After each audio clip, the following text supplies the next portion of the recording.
بسم اللہ الرحمن الرحیم۔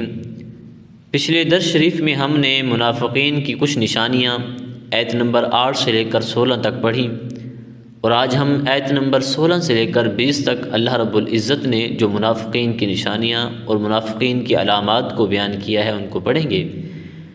اللہ رب العزت ارشاد فرماتا ہے: مثلهم كمثل الذي استوقد نارا فلما اضاءت ما حوله ذهب الله بنورهم وتركهم في ظلمات لا يبصرون۔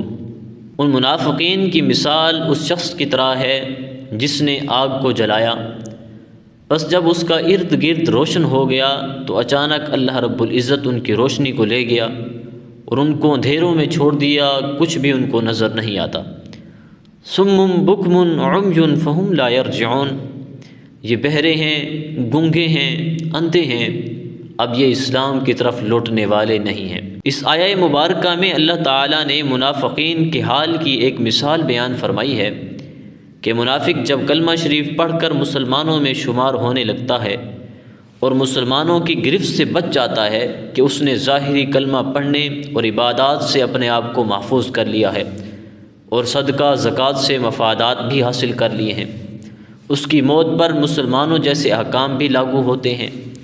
کفن، دفن، جنازہ اسلامی رنگ ڈھنگ پر ہی ہوتا ہے، مگر جو ہی قبر میں گیا وہ ساری کی ساری روشنیاں ختم ہو گئیں اور اس پر اندھیرے چھا گئے، بلکہ اس دنیا میں بھی وہ ذلت و رسوا ہوئے اور آخرت میں بھی ذلت و رسوائی والی زندگی گزاریں گے۔ آگے اللہ رب العزت ان کی مثال بیان فرماتا ہے: او کصیب من السماء فیہ ظلمات ورعد وبرق، یعنی منافقین کی مثال اس بارش کی طرح ہے جو آسمان سے اترے، اس میں اندھیرا ہو، بجلی ہو اور کڑک ہو۔ یجعلون اصابعهم فی آذانہم من الصواعق حذر الموت، وہ کڑک اور موت کے ڈر سے اپنے انگلیوں کو اپنے کانوں میں ڈال لیتے ہیں۔ واللہ محیط بالکافرین، اور اللہ گھیرے ہوئے ہے کافروں کو۔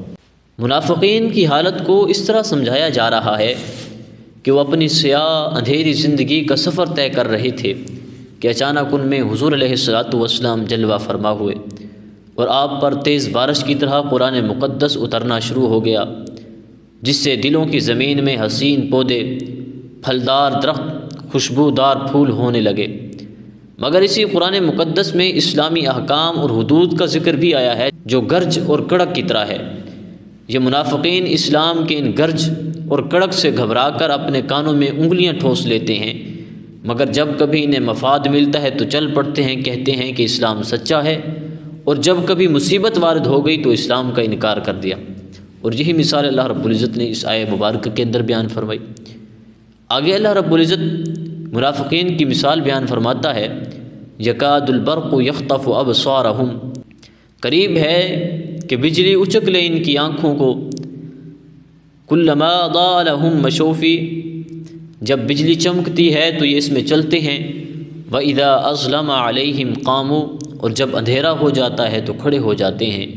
وَلَوْ شَاءَ اللَّهُ لَذَهَبَ بِسَمْعِهِمْ وَأَبْصَارِهِمْ، اور اگر اللہ چاہتا تو ان کی سماعت اور بصارت کو لے جاتا۔ إِنَّ اللَّهَ عَلَى كُلِّ شَيْءٍ قَدِيرٌ، بے شک اللہ ہر چیز پر قادر ہے۔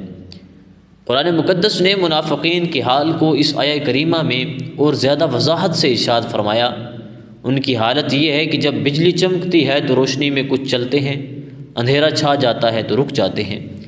جب حضور کے کمالات اور معجزات کو دیکھتے ہیں تو ماننے پر مجبور ہو جاتے ہیں کہ حضور کے کھلے کمالات سے انکار کی کوئی گنجائش ہی نہیں رہتی۔